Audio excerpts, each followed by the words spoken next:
আমি আজকেও আপনাদেরকে 3 ফেজ লাইন প্রোটেকশন দেখাবো।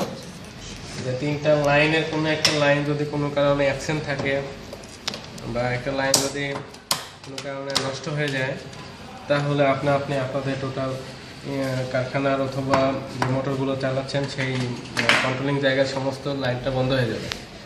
এতে যে সুবিধাটা হবে, আপনারা জানেন নিশ্চয় যে 3 ফেজ মোটরে 3টা ফেজের কোনো একটা ফেজ যদি না থাকে, এই মুহূর্তে বা এইভাবে মোটর চালালে মোটরটি নষ্ট হয়ে যায়, মোটরটি পুড়ে যায়। বা 3 ফেজের অনেক ডিভাইস এরকম একটা ফেজ না থাকলে কিছুক্ষণ চলতে পারে, কিন্তু সেটা ড্যামেজ হয়ে যায়। তো সেই হাত থেকে রক্ষা করার জন্য এই সার্কিটটা কাজে লাগতে পারে। আর বিষয়টা হলো, এটা যে আমরা করছি রিলে ব্যবহার করে, কন্ডাক্টর ব্যবহার করে, এখানে জিনিসটা দেখলে একটু হলেও কিছু মনে হয় শেখা যাবে আশা করি। তো আমরা যেভাবে করছি, আমি আরেকটা ভিডিও করছিলাম, সেখানে এটা বিষয়ে আমি 3টা রিলে দিয়ে করছিলাম। তো অনেক সময় 3টা রিলে আপনার কাছে না থাকলে আপনি কীভাবে করবেন। তো আমি ওইটা অবশ্য 220 ভোল্টের ম্যাগনেটিক কন্ডাক্টর ওখানে ব্যবহার করছিলাম। ওটাকেও 440 ম্যাগনেটিক ভোল্ট 440 ভোল্টের কন্ডাক্টর ব্যবহার করা যেত। এখন এখানে আমি যেটা ব্যবহার করছি এটা হলো 440 ভোল্ট। এই সার্কিটটি করার জন্য যেহেতু আমি এখানে রিলে নিচ্ছি একটা, তো এটার জন্য আমার 440 ভোল্ট ম্যাগনেটিক কন্ডাক্টরই দরকার। অবশ্য অনেক দেশের 3 ফেজ লাইনের ভোল্টেজ 220 ভোল্ট হয়, সেই সকল ক্ষেত্রে তারা 220 ভোল্টের ম্যাগনেটিক কন্ডাক্টর ব্যবহার করলেই চলবে। এখন কীভাবে কাজটি করবে সেটা আপনাদেরকে দেখাই। আমি প্রথমে এখানে 3টা সার্কিট ব্রেকার নিয়েছি সিঙ্গেলে। এটা নিয়েছি এই কারণে যে আমি কোনো একটা লাইন বন্ধ করে করে দেখাবো যে হ্যাঁ, যে কোনো একটি লাইন অ্যাবসেন্ট হলেই এই টোটাল কন্ডাক্টরটি অফ হয়ে যাবে, আউটপুট লাইনটা প্রদান করবে না। তো সেটার জন্য আমরা এখানে 3টা সার্কিট ব্রেকার নিয়েছি, তার সাথে এবং উপর পাশে 3টা তার বের করে রাখছি। এখন এটার সাথে আমি কানেকশন করব। তো কানেকশন করার জন্য আমি অ্যাট ফার্স্টে এদের সাথে আমি দুটো তারের সাথে এদের তার লাগিয়ে নিব। তো সেই জন্য আমি 3টা তার নিই, আমি 3টার সাথে 3টা তার লাগাবো।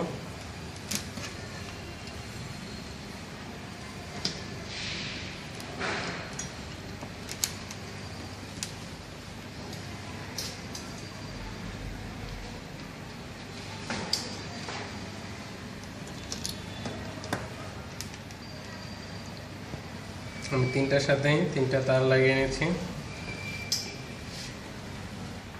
তারগুলো কেন লাগাচ্ছি সেটা আমি পরে বলে দিব, বা আপনারা কাজ দেখে বুঝে যাবেন।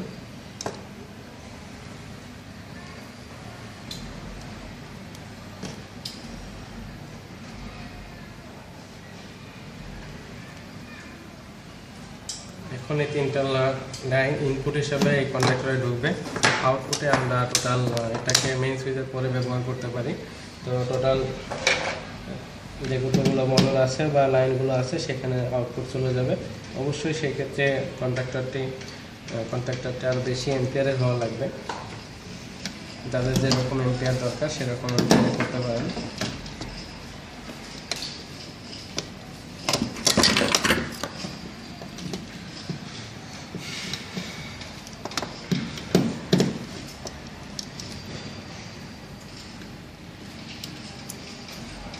এখন আমি যে 3টা লাইন এখানে লাগিয়ে দিলাম।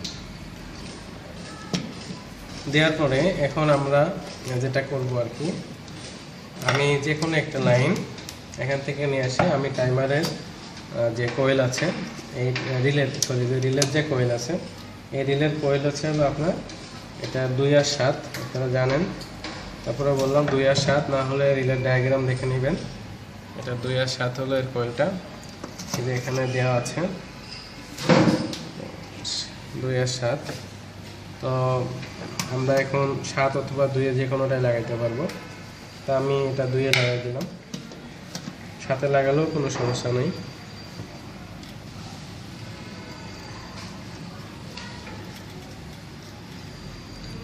লাগিয়ে দিলাম। এখন আমাদের আর 2টি টার্মিনাল থাকলো। তো আমি এখান থেকে আবার যে কোনো একটি তার, যে কোনো একটি নিলেই হবে, 2টার মধ্যে যে কোনো একটি নিয়ে এটা আমি ম্যাগনেটিক কন্ডাক্টরের একটি হোল্ডিং কয়েলে এক প্রান্তে লাগিয়ে দিব। যে কোনো এক প্রান্তে লাগালে হবে, চলবে।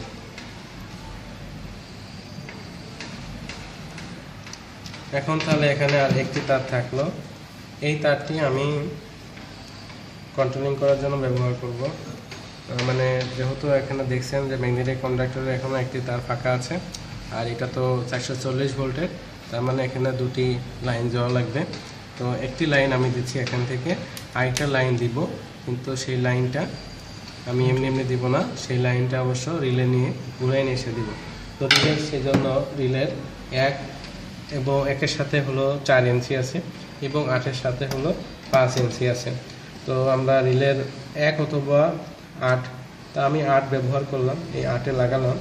তো 8-এর সাথে 5 ইঞ্চি আছে, আমি এনসিতে নিব না, কারণ আমি রিলেটাকে অন রাখবো। তো আমি তাহলে এখানে 6 থেকে নিব। তো 8-এর সাথে হলো 6 হলো NO, কিন্তু রিলেটা অন হলে সেটা এনসি হয়ে যাবে।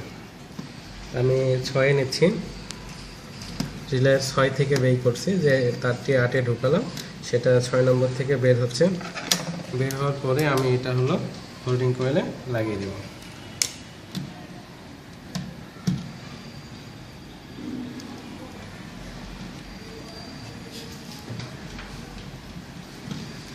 হোল্ডিং কয়েলে লাগিয়ে দিচ্ছি।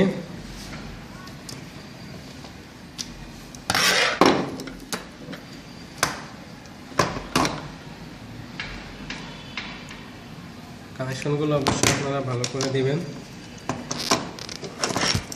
আর বৈদ্যুতিক কাজ অবশ্যই বুঝে শুনে করবেন। কোনো বিষয়ে জ্ঞানের ঘাটতি থাকলে বা না বুঝলে সন্দেহ নিয়ে কাজ করবেন না, কারণ এই ব্যাপারে আপনাদের কোনো দুর্ঘটনা ঘটতে পারে এবং বৈদ্যুতিক শকের কারণে মৃত্যু হতে পারে মানুষের। অবশ্যই নিরাপত্তা বজায় রেখে কাজ করবেন। তা আমি দেখেন এখন হলো রিলেটার, কিন্তু 2 নম্বরে একটা সাপ্লাই দেওয়ার দরকার। এখানে সবই ফেজ, কোনো নিউট্রাল নেই। অবশ্য যদি রিলেটি 440 ভোল্টের হতো, তাহলে আমি এখান থেকে একটা ফেজ দিতে পারতাম, অন্য একটি যেটা আমি এখানে ব্যবহার করছিলাম অন্য একটি ব্যবহার করতে পারতাম। কিন্তু আসলে আমার কাছে 440 ভোল্টের রিলে নাই, কিন্তু বাজারে 440 ভোল্টের রিলে পাওয়া যায়, সেই ক্ষেত্রে আপনার নিউট্রাল লাগবে না। তো আমার এখানে নিউট্রাল প্রয়োজন, যেহেতু আমার কাছে 440 ভোল্টের রিলে নাই। তো আমি এই জন্য নিউট্রালটা আগে চেক করবো, করে একটা নিউট্রাল লাগাবো, ফেজ নিব না। ফেজটা আমি দিচ্ছি, তো আমি এই জন্য নিয়ম টেস্টার দিয়ে এখানে আমি সিরিজে লাগালাম ফার্স্টে। তো আমার কোনটা নিউট্রাল আমি চেক করে নিব।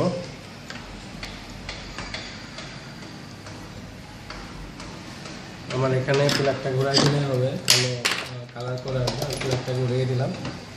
অতএব আমার এখন লালটা নিউট্রাল, আমি কালোটা নিউট্রাল। এই যে এখানে আমার লালটা ফেজ আছে। তো আমি লাইনটা বন্ধ করলাম, বন্ধ করলেও আমার নিউট্রালটা থাকবে, কারণ সুইচ তো নিউট্রালটা দেওয়া না। এখন আমি নিউট্রালটা আমার এই যে এই রিলেটির সাথে আমি লাগিয়ে দিচ্ছি। তাহলে রিলের এক পাশে ফেজ থাকলো, অপর পাশে নিউট্রাল থাকলো। তাহলে অবশ্যই রিলেটি অন হবে যখন আমি লাইনটা অন করবো। আমি এই পাশটা একটু টেপ করে রাখি। অবশ্যই এই সার্কিটটা জাস্ট আপনাদেরকে দেখানোর জন্যই বা এটা তৈরি করা হয়েছে। তো আপনারা যদি এটা ব্যবহার করেন অবশ্যই ভালো করে কাজগুলো করবেন।